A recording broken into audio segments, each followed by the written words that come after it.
With the departure of Everson Griffin to the Dallas Cowboys, we as Viking fans were left wondering who was going to replace that productivity. Would it be a Fadi Adenabo or some other young guy? Would Danielle Hunter be able to up his production and make up for the loss? Well, we got our answer yesterday when the Minnesota Vikings made a move to bring in defensive end and former All-Pro Yannick Ngakoue from the Jacksonville Jaguars. Let's take a look at his film and see what he brings to the table, and I guarantee you as Viking fans are going to be pretty excited about this. The first thing you're going to notice about Ngakoue when we watch film is that he plays all over the place. In this case, against the Carolina Panthers at left tackle, you're going to see Ngakoue right over on the outside.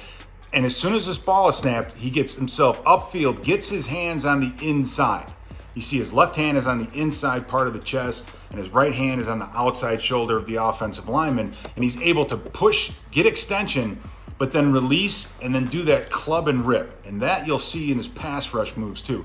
So very explosive off the edge, and really for a guy who's 6'2", 250 pounds, can really hold up on the outside. In this case, you'll see Ngakoue, again, on the left side as a stand-up, more of an outside linebacker, able to get upfield. And you see with his speed, the offensive lineman's hands are both extended, but they're on the back of Ngakoue. This is that dip and rip, that right shoulder's down, and as he kicks that leg through, he's able to get to the back and then meet the running back at the mesh point. So that's a huge tackle for loss in the running game. Again, against the Carolina Panthers, a situation where he's running a stunt, comes underneath, hits the tackle head up, but then continues to come underneath. So he fights. Now he has to give a little bit of ground here, but he's able to use his arms, get underneath, rip, and keep going, and then get in on the tackle. So also, as a run defender, he doesn't have to just come off the edge. He can come underneath. He can do from a lot of different places.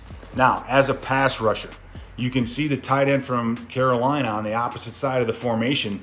You see where his eyes are looking. He's looking all the way across that formation because he knows there's going to be a bit of a run fake, and he's going to be responsible for blocking Ngakoue. And Ngakoue's just so fast that he beats him to that point. He can't get around, and then in the sack. And what I love is that when Ngakoue gets there, he just doesn't make the sack. He gets that arm around the outside and knocks that ball loose. So you're going to see a lot of forced fumbles on this film. He gets up and almost makes this tackle, but this is a huge play for the Jacksonville Jaguar defense. Against the Oakland Raiders, 2 plays in a row. The first play, you see him lined up on the outside to the left. He knows it's going to be a pass. He's able to get upfield, get to the outside. Those are those hands in that quick step to get that shoulder. And once he gets through, you can see him club and rip and get around. Now he comes back underneath because he feels he's too deep, flushing the quarterback out of the pocket, and then they're able to chase him down and force the incompletion. On the very next play, so now it's 3rd and extremely long, you'll see Ngakoue now on the right side, comes up at the tackle. The beauty of this play is the angle that he takes, because this running back is chipping his way out. So he knows that he has to take a direct angle at the tackle so the running back can't come in and get a piece of him.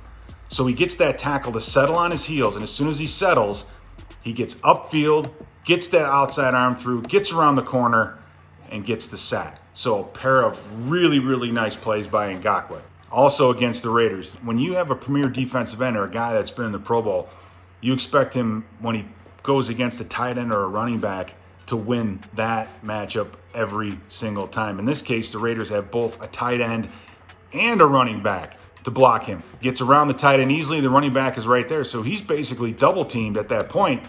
Still throws the running back, comes underneath the tight end, gets in, and then gets the sack. So tenacious pass rushing. You need, if you're not going to block him with an offensive tackle, then you're going to need 1, maybe 2 other offensive players, a running back somewhere else, to block him. All right, against the Colts on the right-hand side of the defense. But again, he uses that speed to get upfield, to get around the tackle. There's that club and that little jump that he does just to get himself upfield, but that turn of the shoulders to shorten that corner to get to the quarterback, and there it is again, the sack, the forced fumble, get the ball loose. All right, against Tennessee, this is the speed rush. This is the speed that he gives you off the edge. The red zone. This is a place where, as an offense, you can't afford to go backwards. You can't afford to take sacks. He just beats this tackle with speed off the edge, gets that arm underneath, gets those hands off, runs the corner, sack, forced fumble, recovers it. That is taking points off the board for Tennessee. You're in field goal range. You should be scoring a touchdown. Last play against the New York Jets, same situation on the right-hand side. Gets up off the field.